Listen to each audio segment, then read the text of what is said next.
Hello, I'm Judith Sweet. I'm really sure you'll enjoy today's recipes. I have quite a variety, but they're all similar in that they belong to the quick and easy group. And they're always good, aren't they? Firstly, a main course dish, beef in red wine. This would be suitable for perhaps a dinner party, but it's quick and tasty, but a little expensive because of the fillet steak. To serve 4 people, you'll need 8 slices of fillet steak, and firstly you'll need to trim any of the fat and membrane from around the edge. So with a small knife, just trim all those scraps away. There shouldn't be too much waste. And in a heavy pan, heat, you'll need to perhaps put about 50 grams of butter aside for this. And I've added a tablespoon of oil to the pan, and just a little butter, and perhaps later on I'll need to add a little more.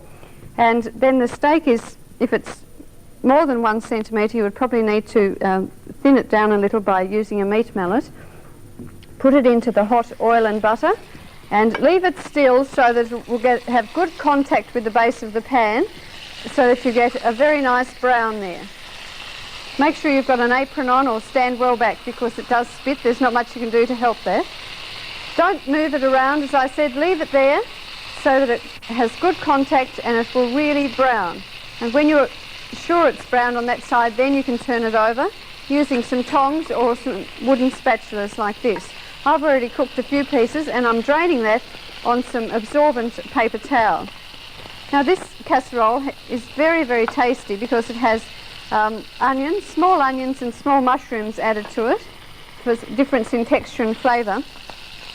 These onions are just a little larger than I would have liked, so I've already boiled them for a few minutes, parboiled them, and then remove them from the heat so that they won't be too crunchy when the casserole is served.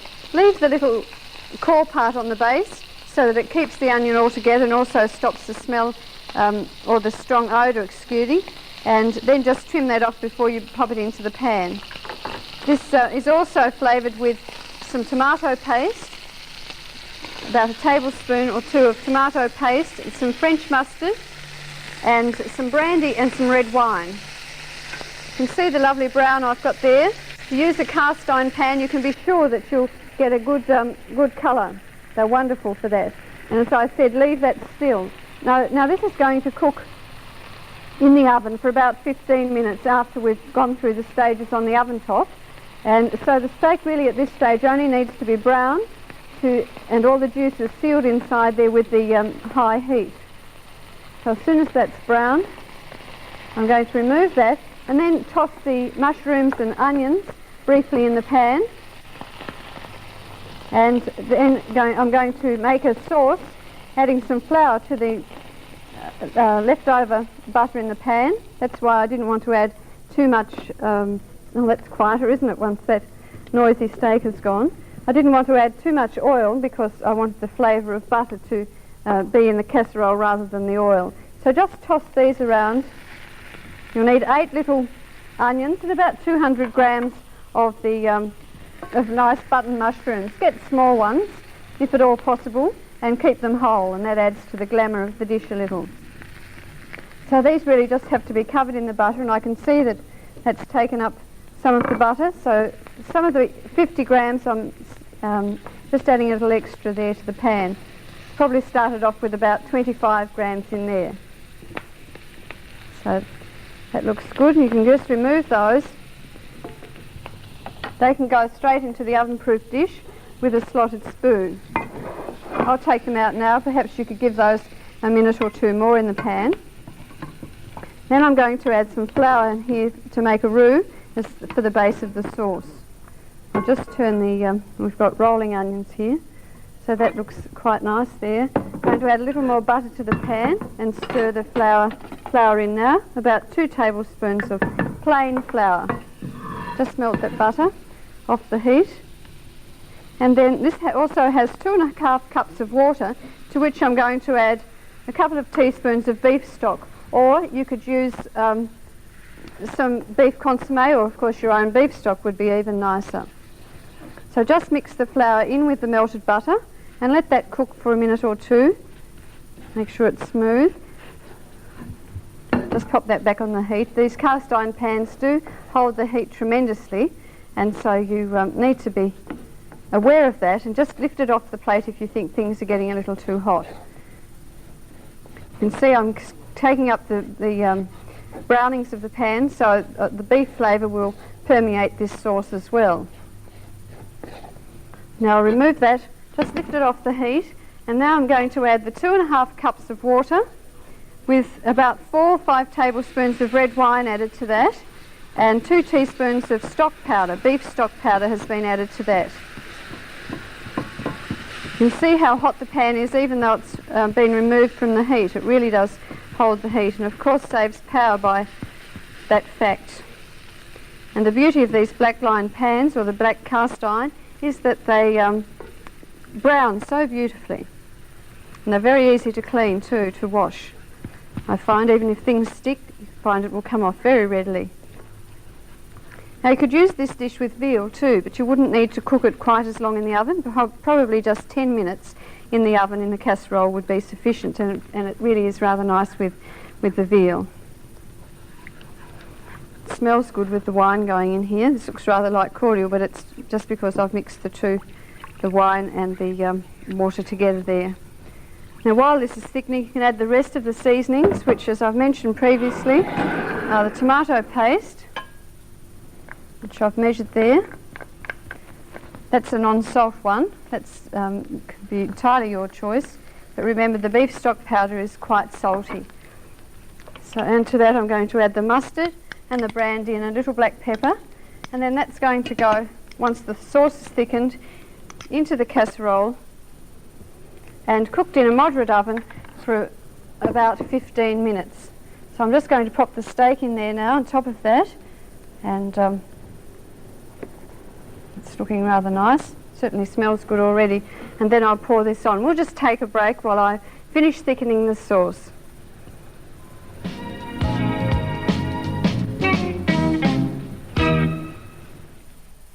The tasty beef casserole is in the oven, and now I have a very simple tea cake recipe. This is an apricot tea cake, and in the bowl I have 2 cups of self-raising flour.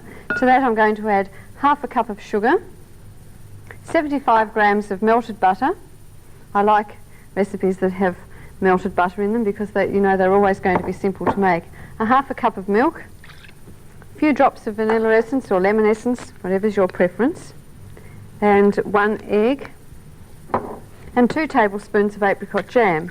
And so this is called an apricot tea cake.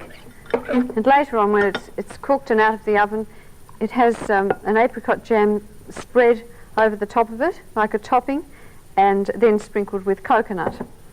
And of course it should be eaten quickly after it's been made. In fact, while it's still warm, it's best of all, as any tea cake is. And so those ingredients are just all mixed together. You couldn't ask for anything simpler, could you? You could make this in the food processor and it would be even faster, I suppose. Just combine those ingredients, and then I'm going to put it into about a 20 centimetre cake tin. If you don't have a non-stick one, make sure you grease it well, and perhaps you can put just a tiny piece of paper in the bottom there to make sure that it doesn't stick. So that's just easily combined. So I said the 2 cups of self-raising flour, 2 tablespoons of apricot jam, 1 egg, half a cup of milk, and half a cup of sugar. I'm just going to now put that into about a 20 centimetre cake tin, or it could go into a ring tin. It doesn't matter very much. I'm going to use the spatula to take that mixture out. It's a fairly stiff mixture. I did spill a tiny drop of my milk, and perhaps that's why.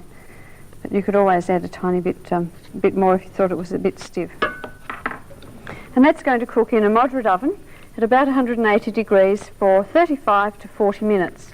And then when it comes out and cools down just a little, you can spread the apricot jam on while it's warm, and then sprinkle it with coconut. Very nice with a cup of tea or for afternoon tea or supper. But don't plan to keep it more than a day, because it really doesn't have very much butter at all. 75 grams is quite a small amount for all of that flour. So there you can see the size of the mixture. That's going into the moderate oven now. And then we'll move on to another very quick recipe. This is a recipe that one of my friends has given me, and so I've called them Bell's Jam Muffins. And they're made from plain flour, 1.5 cups of plain flour, to which 2 teaspoons of baking powder and 1/2 teaspoon of bicarb soda has been added. I've already sifted that, and 1/4 cup of caster sugar, 1 egg, 1/4 cup of melted butter, and a cup of yogurt. So this once again is just all mixed together, so nice and easy. Remember when you're making muffins not to overbeat the mixture because they'll toughen. And then these are just made a little different by a small amount of jam being placed in the centre of each muffin and then topped with a little more mixture. So that was the cup, that was natural yogurt, but I found that any yogurt is fine in that, a strawberry flavoured one or raspberry I have used. And I'll just put a tiny bit of vanilla in this too. And then all those ingredients are just mixed together very simply once again.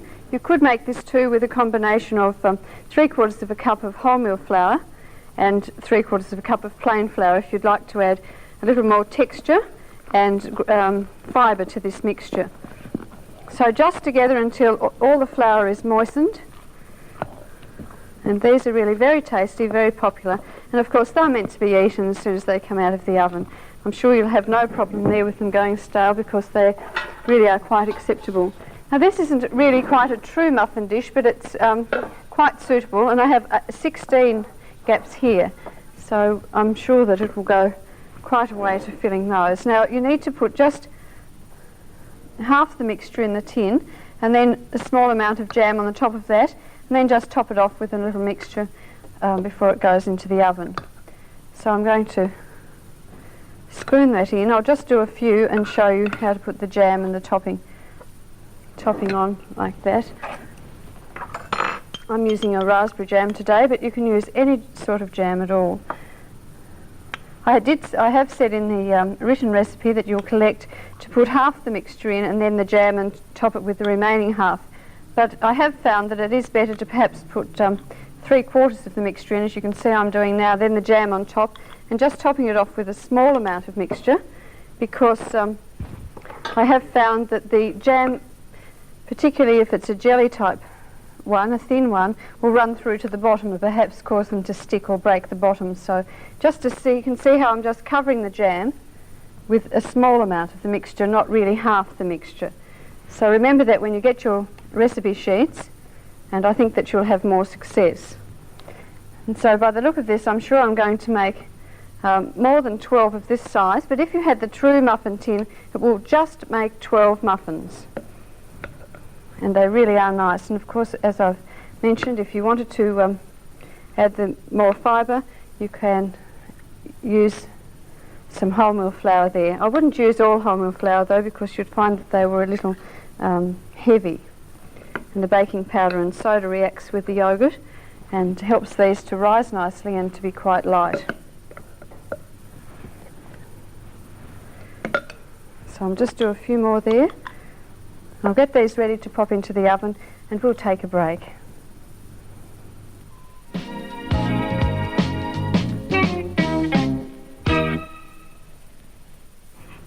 Baked eggs, the answer to what to make when you haven't got any meat and you get a surprise visitor or something like that. Very, very simply made, and usually have eggs on hand. Into a small ramekin, break an egg. I've already buttered the ramekins. And then onto the top of that, I'm going to place a tablespoon of cream, mainly over the yolk, to protect that so it doesn't harden in cooking. And then I'm going to season it with a little salt and pepper. You could do this in a large casserole, but it makes the presentation seem a little more special, I think, in the individual dishes. Just 1 tablespoon of cream over the top of a single egg. Season that with a little salt and pepper. Then on top of that, once again to add flavour and also to further protect the yolk from it hardening too much in the heat, I have a combination of 4 tablespoons of breadcrumbs, 4 tablespoons of grated cheese, and about a tablespoon of snipped chives or parsley you could add there. And that's just popped on the top, baked for about 10 minutes. until the yolk is still slightly runny and the white is all coagulated. So just that mixture on the top. So it's really 1 tablespoon of cheese and breadcrumbs, fresh breadcrumbs I've used for each egg that you're making. So that's easy to multiply if you need more than the 4. Now you could hardly get anything easier than that, could you? It's nutritious, it's tasty, and it's quick and made from ingredients that you usually have on hand. So you just pop that in the oven for about 10 minutes, as I said, until that coagulates at about 180 degrees, and they're very nice served with some hot buttered toast. So I'll put those in the oven now. The tea cake's rising, the muffins are rising, and it all smells great. Now on to another very easy recipe. This is called a tasty salmon spread, and I've emptied a 440 gram can of red salmon and drained the juice from that. And to the jug I have a couple of tablespoons of snipped chives, 1 small fairly finely diced onion, and to that I'm going to add about 1/3 of a cup of mayonnaise, a tablespoon of soy sauce. We'll just guess the tablespoon. One gets quite good at doing that after a while. 1 teaspoon of French mustard, not the, certainly not powdered mustard. About a tablespoon of lemon juice to that, so you can see that this really is going to be quite tasty, and a tablespoon of sherry. Perhaps if you didn't have the sherry, you could add just a teaspoon or so of vinegar to add a little more flavour there. So then this is all just mixed together, and I'm going to serve this with some savoury biscuits and some fingers of cucumber and lovely fresh celery, and that'll make a very easy either starter to have to a meal. I'll show you how to serve that individually as an entree, or you could use serve that in a central dish and serve that with drinks. Very good instead of perhaps a cheese dip. So you can see how easily I made that. I often find at home that I take my salmon and onion over to the pantry where I've got all these ingredients, flavouring ingredients, and it's very quickly prepared from there. You could add a grind of freshly ground pepper if you wish. And then onto something else which is once again very simple, a chocolate fondue, and I'm sure that if you have children that this will be a favourite. It's certainly not something that you should eat or would really want to eat every day, but perhaps for a special treat you could serve this. Certainly very easily prepared. In the microwave I've melted 300 grams of dark chocolate, and to that I added 300 grams of cream and some creme de cacao to just add some flavour. Now when you melt chocolate you must always put any additions in with the chocolate at that time. Don't melt the chocolate and then try and melt the cream. So in this jug I placed those 3 ingredients, and you can see how smoothly that has melted in the microwave, and I melted that on medium-high, not on high. So if you've got temperature controls on your microwave, it's a good idea not to have that right up on the highest setting. Place it in the centre of the microwave so that it doesn't get too hot on the outside. And then I'm going to put that into a fondue pot and serve that at the table with some accessories such as some sponge cake, perhaps some mandarin, banana. Marshmallows are always a favourite if there are children around, and that becomes quite a party sort of dessert. So I'll just get the fondue pot and pop that in there. I have mentioned this before, if you're going to buy a burner, make sure you look for one that has a really firm base that's going to be safe so that it won't be easily knocked over. And fondues are quite a lot of fun at parties. It's very simply prepared and it gets people moving, and some of the special things that happen when you have a fondue can also be quite fun, like if you drop something in there you're supposed to kiss the person on your left, so choose carefully where you stand if you want to kiss the right person. You never know, life might start at a fondue party. So that's in there. Then I'm going to put that on the methylated burner just to keep it hot. Make sure you have the regulator on low so that the chocolate doesn't burn, and occasionally you will need to stir that. So I'm just going to check the oven now to see how the muffins are cooking, and we'll take a break.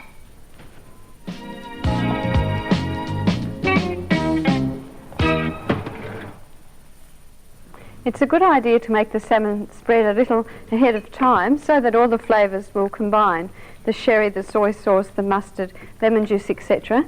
and become subtly flavoured then, rather than lots of flavours that you really don't know what they are. And I'm going to show you how to serve it on a platter. As I said, would be suitable to serve with drinks or an individual serve.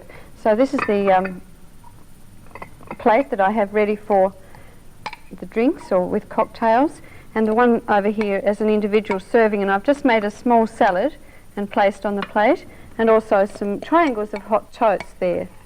If you didn't want to be bothered cooking toast at the last minute, you could always put a few biscuits or some Melba toast onto that. So that's the individual served one there, which I've just garnished with a little lemon twist and a small salad, and you could perhaps serve some vinaigrette separately, or at the last moment just put a tiny bit over your salad. Now for the platter, I have some savoury biscuits there, some nice wholemeal wheat biscuits, some cucumber fingers, and to that I'm going to add some lovely crisp fresh celery sticks. Make sure that you remove the string from the celery before you put it on the plate, and check when you go to your greengrocers to get some really crisp celery, because it really needs to be when you're going to serve it in this manner. And because of the fish, I'm just going to use lemon as a garnish once again, and just a little parsley.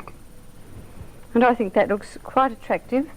It's quite nourishing and certainly very tasty with all those ingredients in there. Just a little parsley there as a finishing touch, and I'll take that over to the table, those two over to the table now.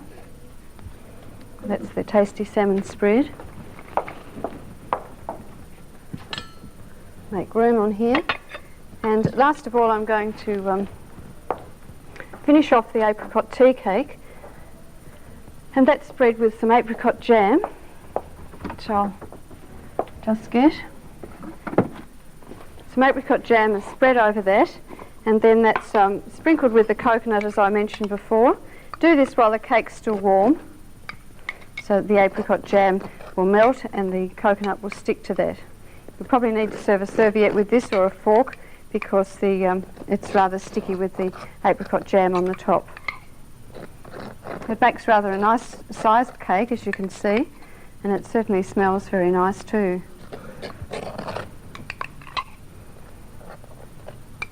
So that took about 35 minutes in a moderate oven to cook, and I've cooked that in a 20 centimetre tin. And it looks quite attractive if you cook it in a ring tin, and it would perhaps take a little less time to cook because there's not the depth in the centre, of course. I sprinkle that with some coconut. This is a good idea to top an ordinary tea cake too, even if you make a different recipe with the creaming, the butter and sugar, the basic sort of usual tea cake.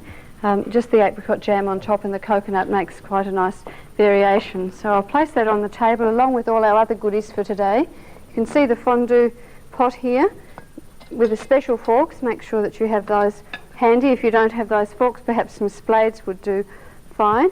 And I have some accompaniments for that: mandarin, some sponge cake. Make sure it's not too fresh because it'll just break on the fork. Some banana, slice it at the last moment or put a little lemon juice over it to prevent it from browning.